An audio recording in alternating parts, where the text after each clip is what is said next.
Public ಅಲ್ಲಿ ನಿನ್ನೆ KL ರಾಹುಲ್ಗೆ ಕ್ಲಾಸ್ ತಗೊಂತಾರೆ ಲಕ್ನೋ ಸೂಪರ್ ಜಾಯಿಂಟ್ಸ್ ನ ಓನರ್ ಸಂಜೀವ್ ಗೋಯಂಕಾ. ಹೀನಾಯವಾದ ಸೋಲು, ಸಂದೇಹನೇ ಇಲ್ಲ. ಇನ್ಫ್ಯಾಕ್ಟ್ ಇದ್ರ ಮೊದಲು ಕೂಡ 2 ಪಂದ್ಯಗಳು ಏನ್ ಲಕ್ನೋ ಸೂಪರ್ ಜಾಯಿಂಟ್ಸ್ ಸೋತ್ರೋ ಅದ್ರಲ್ಲಿ ನಾವು ಫೈಟಿಂಗ್ ಸ್ಪಿರಿಟೇ ನೋಡಿರ್ಲಿಲ್ಲ. ಡಿಸಪಾಯಿಂಟ್ ಆಗೋದು ಸಹಜ. ಬಟ್ ಏನೇ ಆಗಿರ್ಲಿ, ನೀವು ಆ ತರ ಬಾಡಿ ಲ್ಯಾಂಗ್ವೇಜ್ ಯೂಸ್ ಮಾಡ್ಕೊಂಡು ನಿಮ್ ಟೀಮ್ ಕ್ಯಾಪ್ಟನ್ ಜೊತೆ ಡ್ರೆಸ್ಸಿಂಗ್ ರೂಮ್ ಅಲ್ಲಿ ಮಾತಾಡಿ, ಪಬ್ಲಿಕ್ ಅಲ್ಲಿ ಕ್ಯಾಮೆರಾ ಎಲ್ಲ ಆನ್ ಇರುವಾಗ ಮಾತಾಡ್ಬೇಕಾಗಿತ್ತ? ಇದು ಒಂದು ರಾಂಗ್ ಮೆಸೇಜ್ ಕಳಿಸ್ತಾ ಇದೆ ನಿಮ್ಮ ಆಟಿಟ್ಯೂಡ್ ಬಗ್ಗೆ. ಇನ್ಫ್ಯಾಕ್ಟ್ ಬೇರೆ ಪ್ಲೇಯರ್ಸ್ ಕೂಡ ಈಗ ಯೋಚನೆ ಮಾಡ್ತಾರೆ ನೆಕ್ಸ್ಟ್ ಮ್ಯಾಚ್ ಅಲ್ಲಿ, ಗುರು ಇನ್ ನನ್ಗೂ ಕೂಡ ಬೈತಾರೇನೋ ಇದೇ ತರ ಗ್ರೌಂಡ್ ಅಲ್ಲಿ ಅಂತ. KL Rahul is always been very dignified.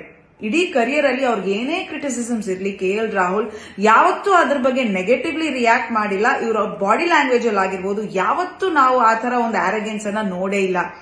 ಜಾಸ್ತಿ ಮಾಡಿರೋದಂದ್ರೆ ಕ್ರಿಟಿಕ್ಸ್ಗೆ ಅವರು ಶಟ್ ದ ನಾಯ್ಸ್ ಅಂತ ಒಂದ್ ಸೆಲೆಬ್ರೇಷನ್ ಬಿಟ್ರೆ, ನಿನ್ನೆ ಕೂಡ ಅವ್ರು ಅಷ್ಟು ಅಲ್ಲ ಅವ್ರ ಕ್ಲಾಸ್ ತಗೊಂತಾ ಇದಾರೆ. ಬಟ್ ಅವ್ರ ಬಾಡಿ ಲ್ಯಾಂಗ್ವೇಜ್ ಅಲ್ಲಿ ಆಗ್ಲಿ ನಾವು ಯಾವುದೇ ತರದ ಫ್ರಸ್ಟ್ರೇಷನ್ ಅಥವಾ ನೆಗೆಟಿವಿಟಿ ನೋಡಿಲ್ಲ. So well handled KL Rahul ಅಂತ ಹೇಳ್ತೀನಿ.